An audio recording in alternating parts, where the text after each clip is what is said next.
I want to talk about Samurai. Not that one. No, not that one. Not even those.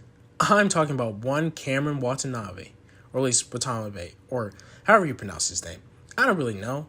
I just kind of read it off. I didn't really know his name until after I started watching the show. But yeah, I want to talk about Cameron, the Green Ninja Storm Ranger, or the Green Samurai Ranger from Ninja Storm. He's my favorite Ranger. Period.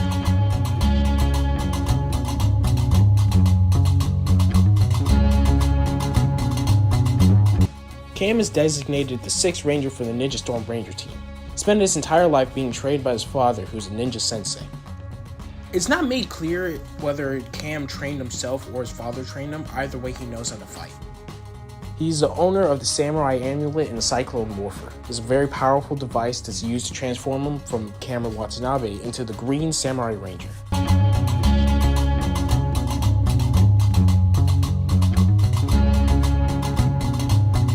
At the Wind Ninja Academy, Cam was in charge of a very secret project.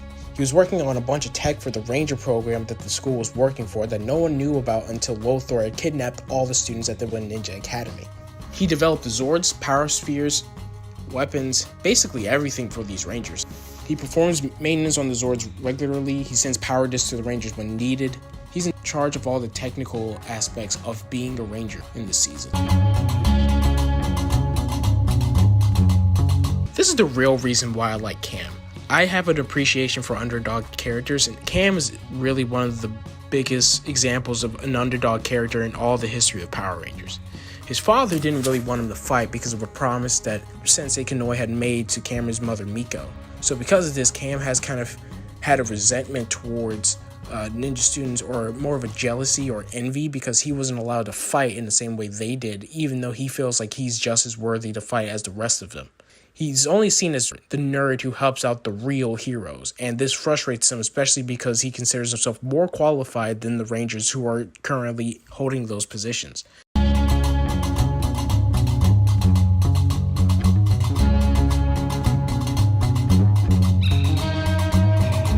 The Samurai's journey is probably my favorite introduction of a 6th Ranger. It highlights Cam's insecurities with being only the tech support on the team.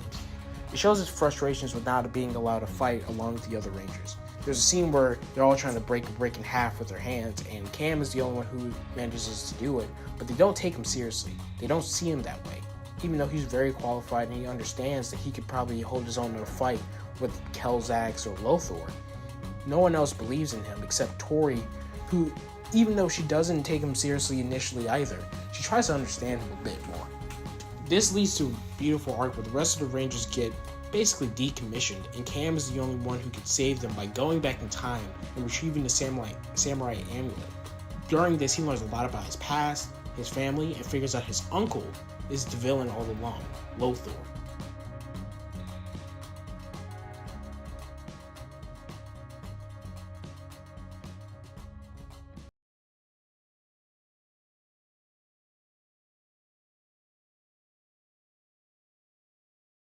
Originally, this video was supposed to be about my hopes and fears for Dino Fury. I might still do that video in the future, but who knows.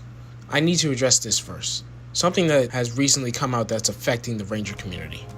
An article came out from the Illuminati saying that Hasbro's partnership with Toei Japan, the original people who made the Super Sentai series, has ended. This has caused a lot of panic about the future of the Power Rangers franchise. I have a few things to say about this. Number 1. Power Rangers is not ending. Hasbro has only owned the property for about 3 years. There was no reason for them to end their franchise at this point. Hasbro is home to a lot of popular franchises: G.I. Joe, Transformers, My Little Pony, etc. We are at the point with Power Rangers where they're probably trying to figure out what to do with the show. The live action show has been easier to make for the past 27 years because they don't have to film all the action scenes. But with Toei ending its production of Super Sentai, Hasbro can no longer use them as a crutch. Number 2. What comes next for Power Rangers? I don't know what the fate of the live-action Power Rangers show will be. However, I know for a fact that a Power Rangers anime series is coming soon. It has to be. The production for Rangers has moved from Allspark to a Hasbro subsidiary called E1. It's known for the production of Peppa Pig. This has led a lot of people to believe that the next season of Power Rangers after Dino Fury will probably be an animated one. More than likely, Hasbro took notice that Toei's production of Super Sentai was ending and decided to take action. Number 3, what does this mean for Dino Fury? Based on what we've learned from Dino Fury, it seems like this might be a full circle ending to the show itself. I thought that it was weird that they decided to adapt this particular season. People have complained about Power Rangers reusing certain themes, especially the Dino theme, so why would they pick Ryu Soldier to adapt? As a random season of the show, it doesn't make much sense, but as the last season of the show proper, it does. It makes sense to use this footage as an homage to the Mighty Morphin Power Rangers. A show that started with dinosaurs, ending with dinosaurs makes sense. Who knows? They might set it in Angel Grove with returning characters. At this point, is a possibility. So much of this year has not gone the way any of us expected to. At this point, I'll be glad if we come out this whole Toei situation with a Power Rangers show at all. We've seen Power Rangers get canceled over and over again. Power Rangers, the show itself, has taken on a similar philosophy as the Rangers on the show. Never give up, never give in, and keep fighting.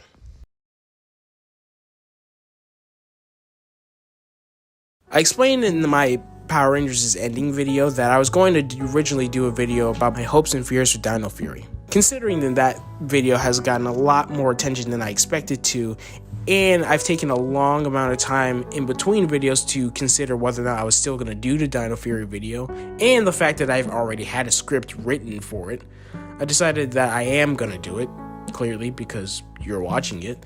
But also keep in mind that a lot of this writing was under the impression that Power Rangers was going to continue on using Sentai footage as usual. So talking about this, that's the assumption I'm going to go with, is that somehow they'll work it out and they'll continue using footage from Super Sentai or find some way to continue the live action show. So just keep that in mind. Enjoy.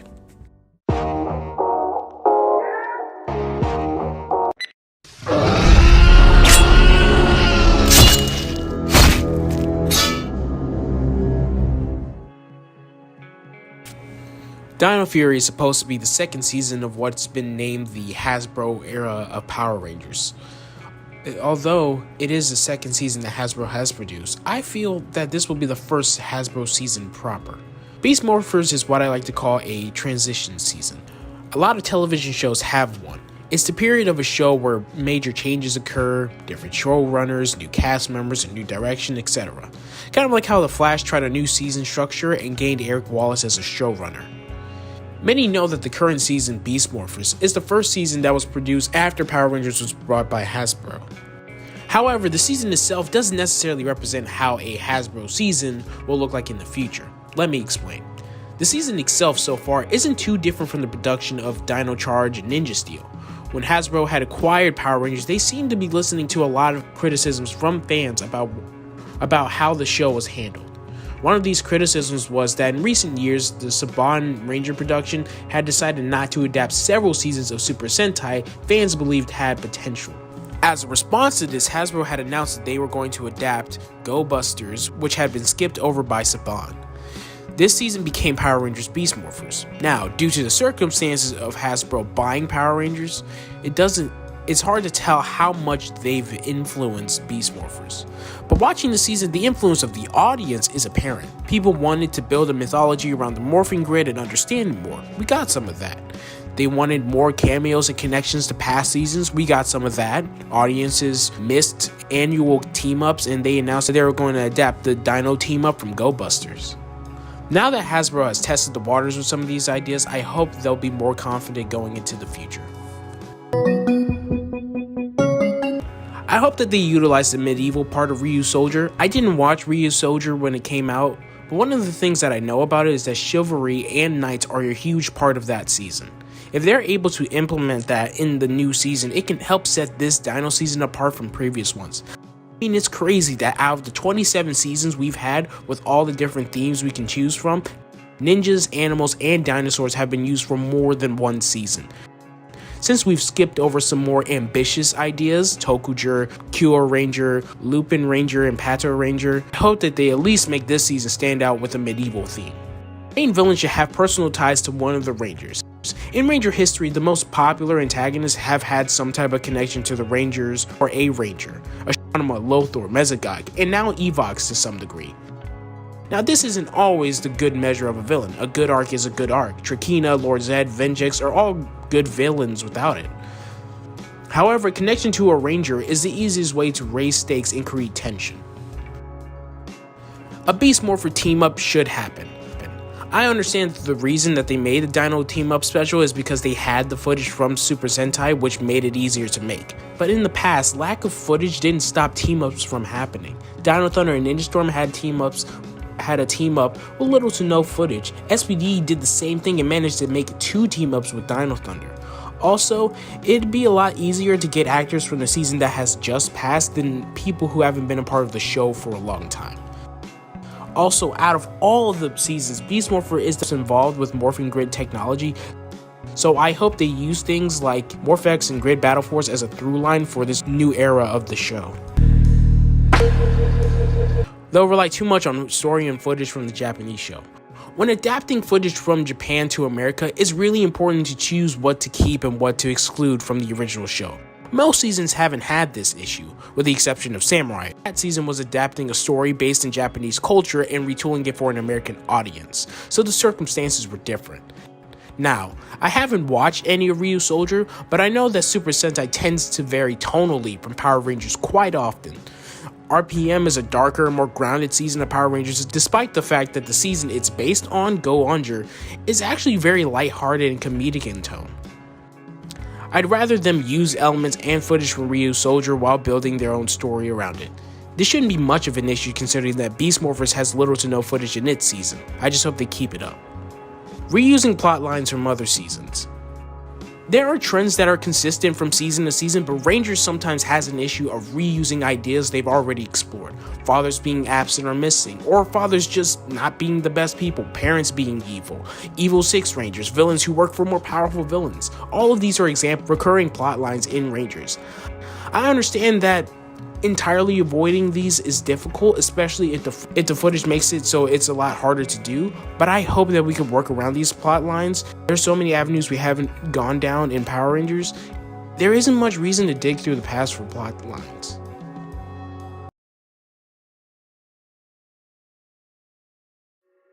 Power Rangers Samurai was an interesting season of Rangers. Besides the way they tried to adapt the story based in Japanese culture to America, everything about the Rangers' powers was left ambiguous. Number one thing that I was excited to do was to try to explain and justify symbol power.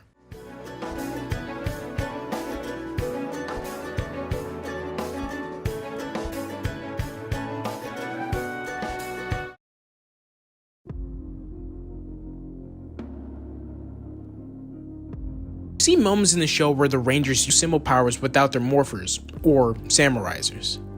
An early episode of this season has a moment when the Rangers practice kanji symbols on a canvas with a paintbrush. Just by drawing symbols, they were able to make fire, air, water, and rock. Mike was the only one who was unable to make his, forest, whatever that would look like. There was an episode, well actually several episodes, where Jaden makes a horse. Like an actual horse. A horse. Kevin, the blue Samurai Ranger, himself talks about how much it drains them every time they use the symbol power. So they use technologically advanced cell phones for magic? I don't think so. Also, Kevin's statement means symbol power is connected to the Rangers themselves. So if the Samurizers aren't the source of the symbol power, then why do they use them? I believe Samurizers have 2 purposes. 1, to focus the symbol power within the Rangers, and 2, to connect them to their Ranger powers and the Morphing Grid. Even though they use their powers without Samurizers, they still need them to morph. My theory? I believe that not only are the Ranger powers from the Morphing Grid, but so is the symbol power. Think about it. Only people who are a part of the Samurai Ranger lineage can use the power. No one outside of the team is seen using the symbol power or anything close to it, with the exception of Mentor G. Also, the symbols can be used to program Zords. And I say program because nothing in the season contradicts the idea of the Samurai Zords being robots, especially considering that Antonio used a modified cell phone to send signals to his Zord. I think Samurizers and symbol power evolved from some ancient form of the Morphing Grid powers. But with these powers, you must be genetically primed to use them. Only certain people can use them. Original Samurai Rangers pass powers down to their children and then the cycle continues. Who knows, maybe the Samurai Amulet is connected to the Shiba clan. Mia's last name is Watanabe. I don't know, what do you guys think? Am I just thinking too hard, or does this make some form of sense? Tell me in the comments and have a nice day.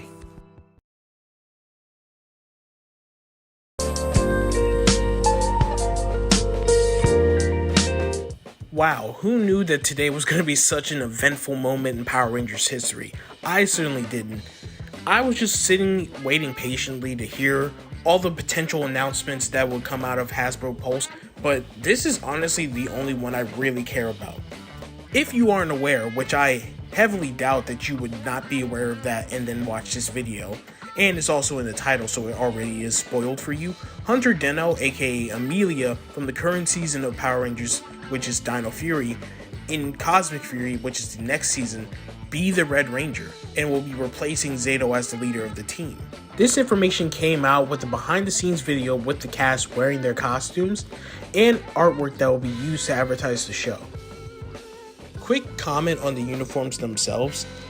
A lot of people, I guess, have issue with the muscle pattern and the simplicity of the actual uniforms themselves.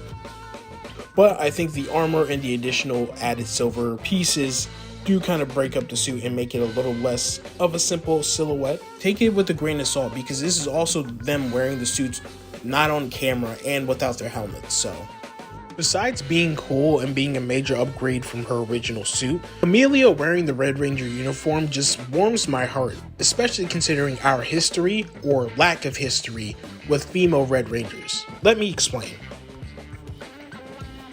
Before this, we only had 2 female Red Rangers that had appeared on the actual TV show itself. Charlie, who was introduced as the Red Ranger, or the leader of the A Squad Power Rangers in SPD, was pretty much just there for a couple of episodes to be an antagonist, and her team were corrupted, worked for Grum, and fought the lead characters, the B Squad. Then there's Lauren from Power Ranger Samurai, who's used as a mystery box throughout majority of season 1 and Super Samurai. Once she actually appears, she does a pretty competent job of being a leader, but the story doesn't focus on that or her struggles or her issues with taking over the team. It focuses on the rest of the team mourning Jaden's loss, or mourning the loss of Jaden as their leader. These 2 characters were given the short end of the stick in terms of their actual usage within the series. So the idea that we're going to have a leading Red Ranger for 10 episodes of a Power Ranger series is going to be really interesting. And I just hope that they pay it off.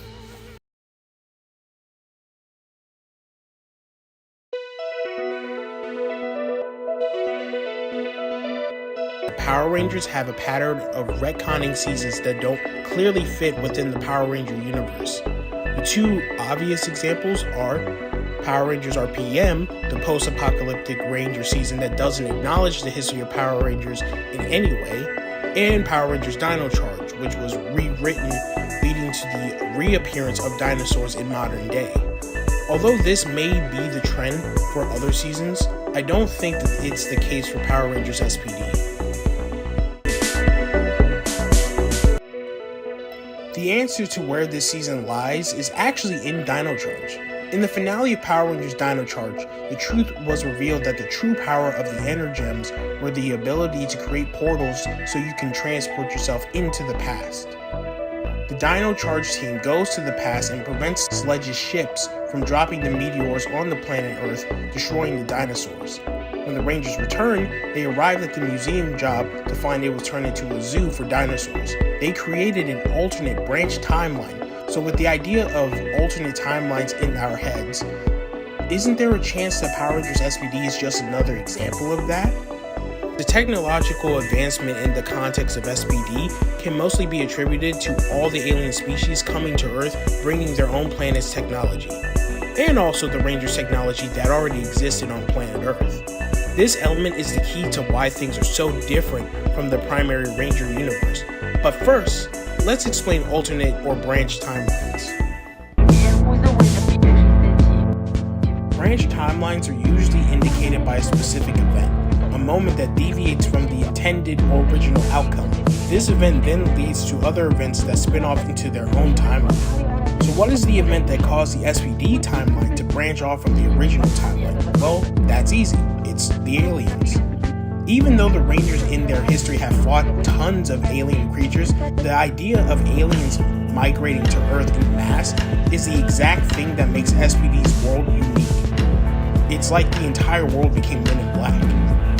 Well, we actually already know that the SPD timeline has a connection to the normal PR universe through the first SPD and Dino Thunder team-up.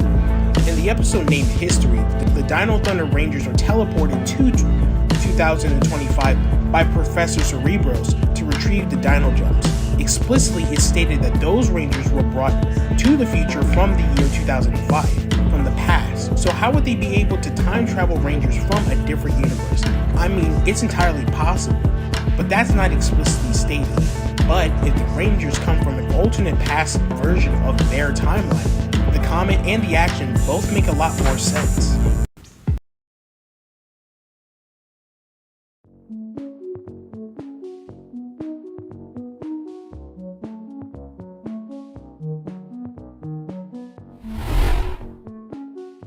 Honestly, I almost forgot to put Mr. Hartford on this list. He's a fairly inoffensive mentor, but because of that, I find that he doesn't have many memorable moments. And with the premise of him being this former adventurer/explorer, he doesn't display many of those traits in his personality. They give all of that to the Red Ranger Mac. I wish he was a bit more of an involved leader and had a more fleshed out character.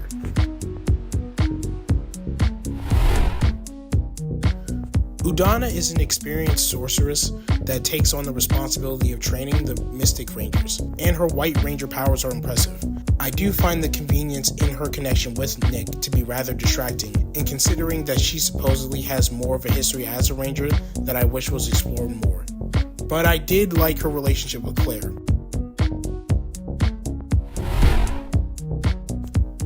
Sensei walks a tightrope between being potentially a more interesting character and kind of a generic mentor. A lot of the more personal moments he has regarding his relationship with his son Cam are pretty good. Honestly, there was a lot of potential for his character, especially because we see parts of his past in the Samurai's Journey two-parter, but either way, Sensei was still patient and understanding of his ninja students.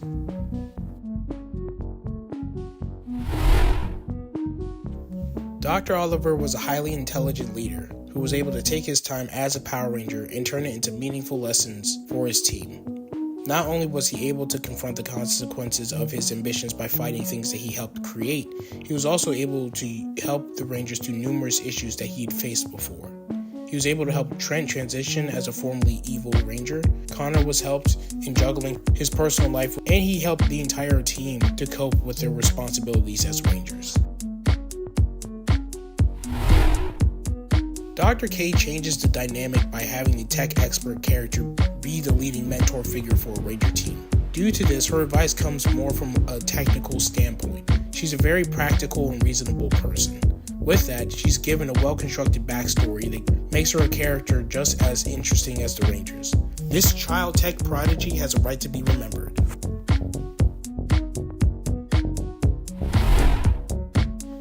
A commanding presence and a cunning tactician, Anubis Kruger is the perfect person to run an academy of future heroes. He's a warrior in his own right who lost the will to fight due to losing the love of his life. Over the course of the season, he's inspired by those around him to get back out in the field. Unlike some other mentors, he's forced to face several demons from his past. He even learned some lessons of his own. The premium mentor in every conceivable way. An intelligent and empathetic mentor who's able to tailor his lessons to his students, exposing their insecurities to become better fighters, better Rangers, and better people. Also, he has a unique position of being an unconventional mentor, which makes him a bit of an underdog. So his successes, which are turning the 3 Pai Schwa students into superheroes and training Casey to be the leader, are way more admirable. RJ is great and no one can beat him.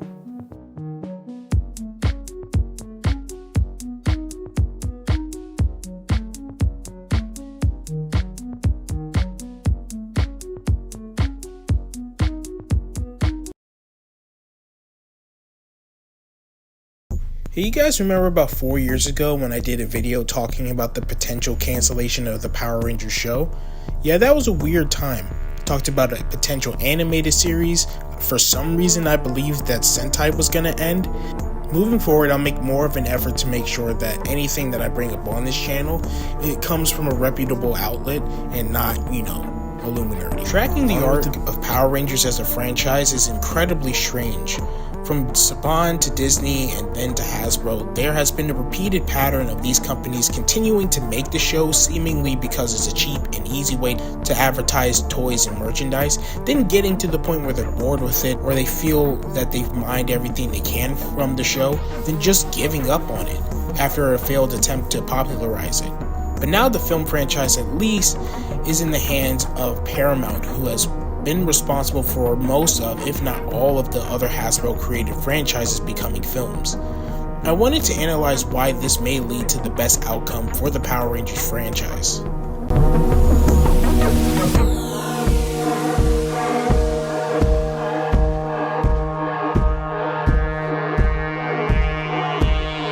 So how did Paramount handle their previous franchises?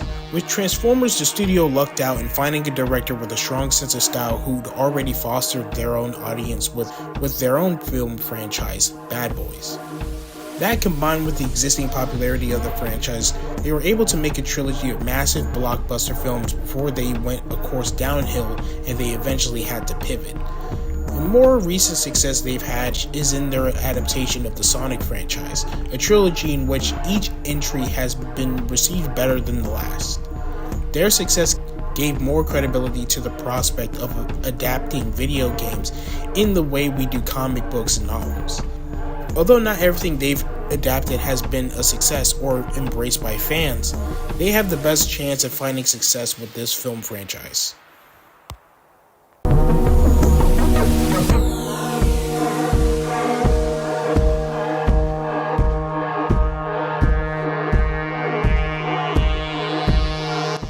Fortunately for Rangers, they've already had a relationship with Paramount before. Nickelodeon is owned by Paramount, and the network was the host of the Power Rangers show for about 10 years. It's pretty safe to say that they already at least see the value in something like Power Rangers. I don't know how much their history factored into their decision to let Power Rangers be made into a film franchise under their film studio, but I can at least imagine that someone at Hasbro was able to foster a good enough relationship with the people at Paramount for them to want to work together again.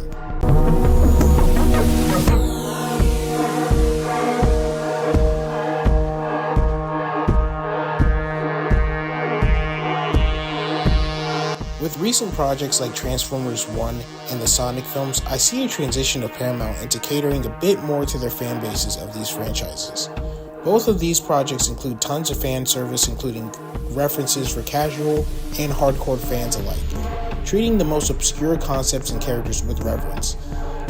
It gives me hope that the same effort will be put into making Power Rangers for a new audience while remembering their core fan base.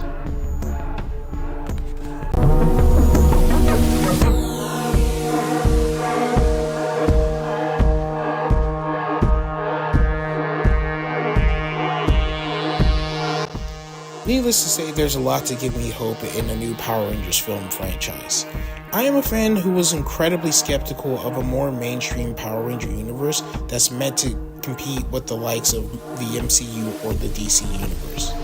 It seemed a little bit too ambitious, and on top of that, I was also concerned of Power Rangers being changed too much to appeal to a wider audience, the same way that they tried to with the 2017 film. But now I have some hope that they will make changes with some tact and will keep in mind all the potential audience.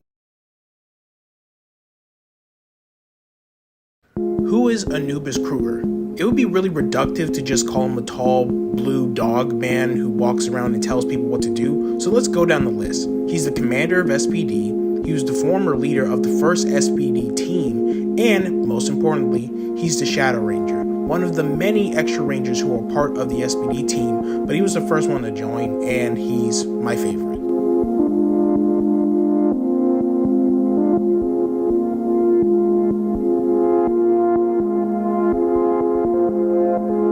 Due to the nature of his job and his ranger status, he's a part of a rare breed of characters who are rangers who are also mentors as well. He stands toe-to-toe with Dr. Tommy Oliver, RJ, and Udana. I think the reason why I liked Anubis Kruger growing up is because I liked the way that he differed from other mentors. A lot of Power Rangers mentors just feel very stereotypic, omnipotent being who knows all and doesn't really have a lot of flaws, or they're just kind of there for exposition. But Doggy Kruger was truly a character. I always loved how authoritative he was because I felt like it did represent how a true military-like commander would operate in the Power Rangers universe. He has a sense of humor, but he isn't afraid to get stern. A lot of the times he needs to be reeled in by Cat Manx, who's a little bit more empathetic to what the Rangers are going through. But Kruger understands how the tough love that the Rangers need will turn them into great heroes. And I think the two characters who are the most important of demonstrating how good his leadership skills are Jack and Sky. Jack was an orphan who was forced to become a thief, and Kruger decided to recruit him and make him a cop. But ultimately, that decision was Kruger teaching Sky a lesson about valuing whoever is leader, even if it's not himself. Because if you hadn't noticed, Sky has a pretty big ego about who should and shouldn't be a leader. Most of that comes from nepotism and his own superiority, having been the son of a former Red Ranger. But I also think that putting Jack into that position after being a person who only really thought about the needs of himself and basic survival, he put him in a situation where he would have to become a more empathetic person. I don't think Z ever needed to learn that lesson, but Jack most certainly did. And it makes sense for a person in his predicament to be focused more on his own survival, helping other people, but only within his own means. But being a Power Ranger and an SPD officer has more to do with being a part of a community and serving the people than it is just doing enough to scrape by. And Jack ultimately leaves SPD to become a person who can do that but on his own terms. And that's all due to Doggy Kruger. I imagine that Kruger would have felt real guilty if he made Sky a leader. Not only did he understand that Sky wasn't ready for it, but he also probably felt bad about not allowing Sky to fulfill a role that he was desperate for. But it was necessary for Sky to understand what being a leader is. Unfortunately, there are tons of people who are in positions of power who assume that being a leader means that other people serve them and not the other way around. And Sky was a person who, if he was given authority at the beginning of Power Rangers SPD, he would have not have wielded it well. And being forced to sit back and play second fiddle to a person you think is less competent, but then slowly growing to gain their trust and respect them, is exactly what Sky needed. And only Kruger knew that. All in all, he's a great mentor, and I like the idea that he is such a multifaceted individual who thinks a lot about the people that he has a part of his team and how to best teach them. It's really good to show kids what a good mentor figure looks like, and I think Doggy Kruger is exactly the mentor figure that I needed.